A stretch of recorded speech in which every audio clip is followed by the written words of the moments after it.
The Lord of the Rings, Realms in Exile is one of the best and most detailed total conversion mods for Crusader Kings 3, and recently it's just had a huge update. I've covered it before in my top 5 total conversion mods, so don't worry, I won't go in and explain everything again. I'm sure you are already aware of the mod, so I'll just go over some of the more important features. It brings an insanely detailed map of Middle-earth, possibly the most detailed of any game, filled with new cultures, religions, events, men-at-arms, and unique mechanics, like dark magic to use against your enemies, such as spawning massive armies, or even finding incredibly powerful champions to lead those armies. You can play as Sauron and spread evil across Middle-earth, or play as Denthor of Gondor and try and defeat Sauron in a legendary battle. So that's the basics of the mod, but with the recent update to version 2.2, there's been some pretty major things added that I am sure you will all love. So without wasting any more time, let's get into the biggest thing, which I'm sure you've already noticed. Yes, the map has literally doubled in size. Oh, and if you do enjoy these videos, do consider subscribing, it does really help. So yeah, the map has expanded down south, with a total of 5 new empires and 19 new kingdoms to be ruled, filled with interesting characters and events to make each playthrough stand out from one another. And I'll go more into depth about the most interesting characters in just a second, but I just wanted to say how much I love the effort put into this map. As one thing I really would love to see Paradox do is add more interesting looking cities and hold-ins, as they all look pretty similar and kind of boring in vanilla. But this mod has many different variations, like the Lordship of Niluwand, which has giant towers around the side of a mountain, or the capital of the Kingdom of Rey is decorated with amazing looking hold-ins. But my new favourite area is the deserts of Darsalan. It's just beautiful, filled with small oases and tall rock formations, and the city of Arkand looks like the perfect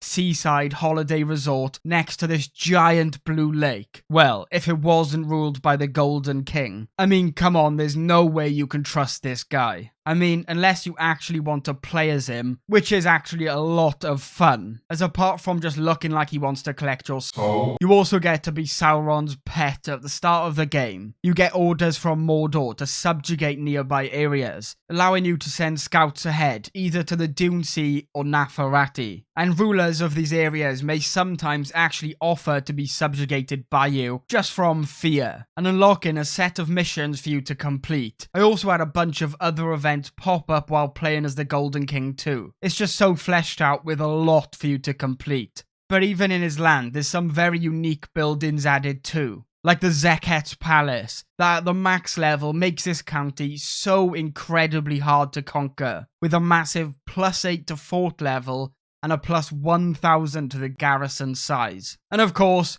working for Mordor gets you access to the dark rituals that, like I said at the beginning, can have some devastating consequences for those who decide to fight you.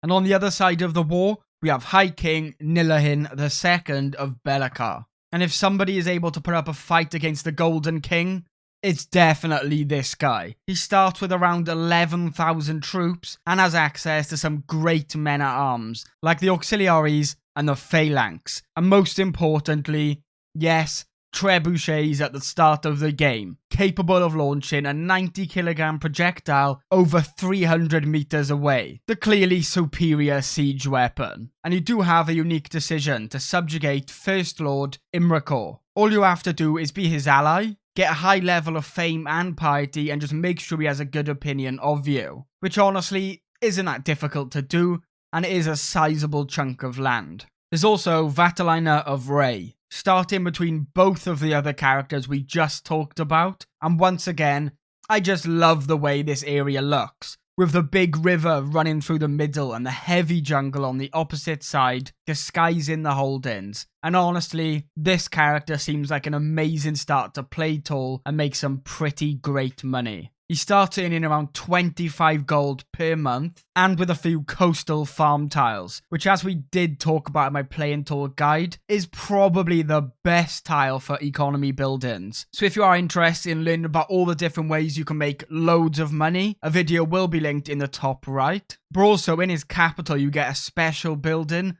that can be upgraded, giving you a +5 gold a month, and a bunch of other bonuses to increase your income. But you will definitely want to invest some of this gold into Gaian Stalkers or Hill Riders, ready for when the Golden Horde comes knocking. And the last character I'll mention is Crusader Kings, and it is a pretty tough start, as the current ruler is old and infirm. With no hope of living much longer, his son will rise to power in an area many desire, and attempting to keep control and power over the Tejin Confederacy will be no easy task, as once you do play as his son, you're set on a collision course with your wife's brother and your most powerful vassal, Azuman. But you do have a goal to form Tejihani, allowing you to rise from a kingdom to an empire. You will need to control Modruak, which won't be too challenging, but you do also need to control Umbar. And they're no pushover, with more troops than you and some pretty strong alliances. Taking them on will definitely test you, especially with the civil war that's about to happen at any moment. I mean, you do actually have the option to bail, give Azuman your title, and avoid the civil war. But let's be honest, that's no fun. Of course, you're going to refuse his demands and prepare for a deadly civil war. And once again, I just love how much effort these events have had put into them. And if you do decide to go to war, the Bellica offer assistance in exchange for a weak hook and a friendship. Like, what an actual Chad. But continuing this story is honestly really interesting, and Azuman is one sneaky evil man, so just do not underestimate him. But I won't go fully into it, and if you do want to get started in Realms of Exile right now, I do suggest to start the most, as I personally found it just so fun. Now, to wrap up this video, I'll go over some of the other features added with this update. Now there's a proper tributary system, allowing you and AI rulers to take client states, become protectorates of other realms. You can also declare war to make someone your tributary state, which offers you 30% of their income, but upon the death of the suzerain, the tributary state will be lost. Or you can even force a client state. These are a lot more permanent, but this time they only offer you 20% of their income. But the death of the suzerain does not matter, and the relationship will continue until an agreed end, or of course a war. And this is just really useful. It allows you to collect extra money and have extra units to call to your wars, without actually having to manage these lands and vassals yourself. And the last thing I'll talk about is the new decision to set sail, allowing you to either buy a personal ship to use in future sales, or you could just rent a ship each time, then going through a bunch of unique events. And the first time I tried this, I got pretty unlucky and came into contact with some sort of giant sea monster, so of course I attempted to fight it off. And yes, the sea drake decided to eat me. So yeah, how fun. I've done this a few different times, and each one was completely different from any of the others. So I'm not sure exactly how many different events can appear, but it does seem like quite a lot. And it really is this sort of detail throughout the mod that make Realms of Exile an absolute pleasure to play.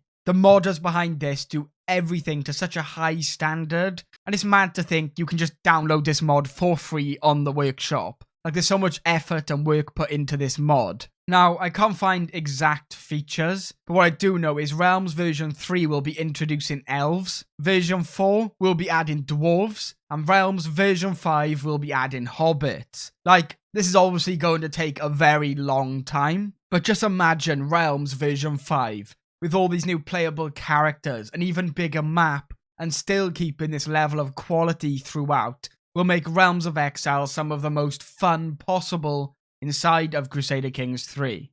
But yeah, thank you so much for watching, and again, I'm sorry for my pronunciation, I probably butchered about 50% of those words, but the link for the mod will be in the description, and of course, I'm going to end the video with a massive thank you to all the channel members. We have Bayek Von Quark, Arcane, Damien, Intermio1, Irrelevant, Luke Jarrett, Zigadelic, and Random Icelander. Thank you all so much for watching, and hopefully, I'll see you in the next one.